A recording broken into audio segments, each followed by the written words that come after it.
Answer ও বিডিবির মহাপরিচালক major general Abdul Motaleb Sajjad Mahmud বলেছেন, আগামী নির্বাচনে আনসার ও বিডিবিকে ভিন্ন রূপে দেখা যাবে। রোববার গ্রাম প্রতিরক্ষা বাহিনীর ৪৯তম প্রতিষ্ঠা বার্ষিকী ও ৪৫তম জাতীয় সমাবেশের উদ্বোধনী অনুষ্ঠানে এ কথা বলেন তিনি।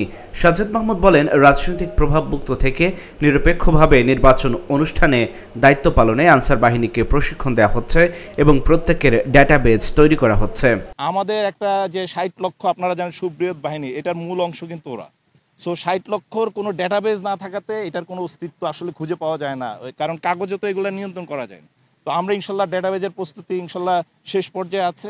ওইটা হয়ে গেলে ওদের প্রত্যেকটা সদস্য, এখানে ভিডিবির প্রত্যেকটা সদস্য দৃশ্যমান হবে জাতির সামনে। কে কি ভূমিকায় যাচ্ছে, অর্থনৈতিক হোক বা সামাজিক, সেটাও দেখা যাবে, কারণ ডেটাবেজে তো এভরিথিং ইজ কাউন্টেবল। সো সেই জবাবদিহিতার জায়গায়, সেই স্বচ্ছতার জায়গায় আমরা এই বাহিনীটাকে নিয়ে যাচ্ছি। মনে করেন আমার ৬০ লক্ষের যদি ডেটাবেজে আমি ওদেরকে পেয়ে যাই, তাহলে আমাদের নির্বাচনের জন্য প্রয়োজন হচ্ছে মাত্র ৫ লক্ষ সদস্য। তো সেখানে ৫ লক্ষ সদস্য কোনো ব্যাপারই না। এই বছর আমাদের ১ লক্ষের উপরে আমরা প্রশিক্ষণ টার্গেট করা হয়েছে, যেটা আমরা ইনশাল্লাহ ঢাকা শহরেও বিভিন্ন শহর কেন্দ্রিক যেগুলো আছে সেখানেও শুরু হবে খুব শীঘ্রই।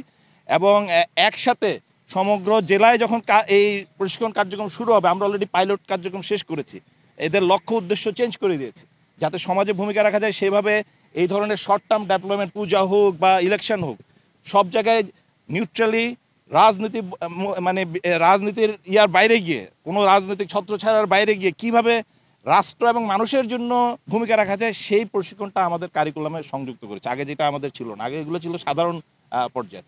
সো আমাদের ইলেকশনের প্রস্তুতিটা আসলে আমাদের সংস্কারের সাথে এবং এদের নিজেদের ভূমিকার যে উন্নয়ন, সেটার সাথে সম্পৃক্ত। ইনশাল্লাহ আপনারা ইলেকশনের আগে এই আনসার এবং ভিডিপিকে একটা ভিন্ন রূপে দেখবেন, যে neutrally they will play their role, যে জনগণ যেটা চায় ফেয়ার ইলেকশন এবং জোরালো ভূমিকা যে কোনো ধরনের অনিয়মের ক্ষেত্রে তাদেরকে সেই জায়গায় পাবে।